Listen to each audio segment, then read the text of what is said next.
1,55,00,000, 45 লাখ, যে যেমন পারছে বাতলা মারছে।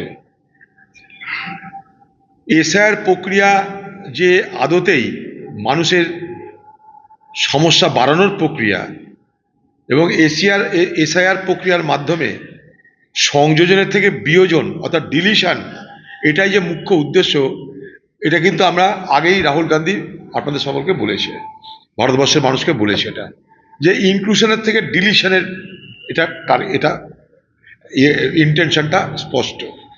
এখন যেভাবে এসআইআর নিয়ে বাংলা জুড়ে একদিকে বিজেপি, একদিকে তৃণমূল, এ বলে আমাকে দেখ, ও বলে আমাকে দেখ, এ বলছে এসআইআর করে আমি সব ভোটার লিস্টদের সংশোধন করে ভুয়া ভোটার বাদ দেব, অনুপ্রবেশকারী বাদ দেব, বাংলাদেশি বাদ দেব, রোহিঙ্গা বাদ দেব, আরেকজন বলছে আমরা এসআইআর করতে দেব না। এই দুই যুদ্ধের মধ্যে দিয়ে এসআইআর প্রক্রিয়া বাংলায় চলছে, এবং এই এসআইআর প্রক্রিয়ায় সব থেকে বড় যারা যোগদান করেছে তারা হচ্ছে পশ্চিমবঙ্গের তৃণমূল পার্টি এবং পশ্চিমবঙ্গের তৃণমূলের সরকার। সব থেকে বেশি যদি কারোর লাভবান হয়ে থাকে সেটা হবে পশ্চিমবঙ্গের তৃণমূল পার্টি। প্রত্যেকটা বুথে তারা এজেন্ট দিয়ে এই কাজটা তারা দীর্ঘদিন ধরে খুবই বুদ্ধিমানের সঙ্গে করার চেষ্টা করেছে এবং করেছে। বাকি এগুলো দেখছেন তরপানি টিএমসি নেতাদের, ওগুলো কি দেখাচ্ছে বাংলার মানুষকে যে আমরা বাংলার মানুষের ভোটার অধিকারটাকে সুরক্ষিত করলাম, আর কিচ্ছু না, আর কিচ্ছু না। না হলে যাদের অধীনে এই এসআইআর হচ্ছে, আজকে ডিএম, এসডিও, বিডিও, বারবার করে বলছি আমি, এরা কি ক্ষমতা আছে মমতা ব্যানার্জির ইচ্ছার বিরুদ্ধে কিছু করে? তা যদি করতো তাহলে তৃণমূলের বিধায়ককে তো গ্রেপ্তার করতো।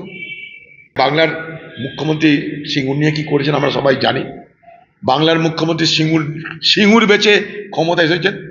সিঙ্গুরের কৃষকদেরকে ভুল বুঝিয়েছিলেন, কৃষকদেরকে ভুল বুঝিয়ে তিনি তাদেরকে তার পক্ষে এনেছিলেন। বাংলা জুড়ে তিনি প্রমাণ করতে চেয়েছিলেন যে বাংলার মুখ্যমন্ত্রী কৃষকদের পক্ষে।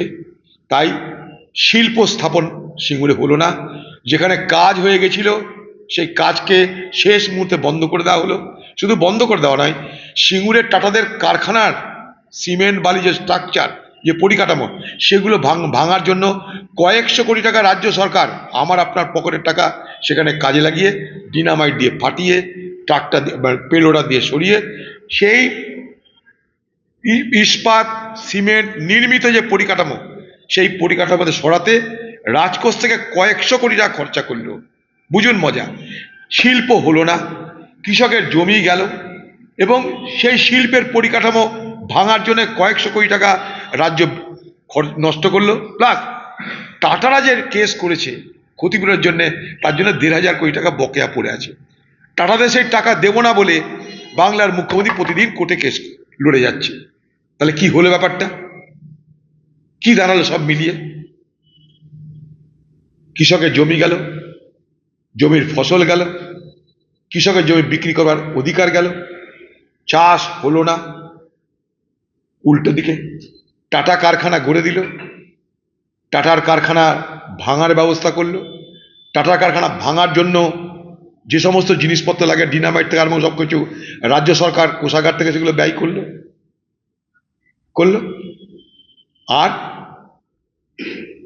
টাটা কোম্পানি ক্ষতিপূরণ চেয়েছে, তার জন্যে সেই ক্ষতিপূরণের মাসুল দিতে হবে 1,500 কোটি টাকা।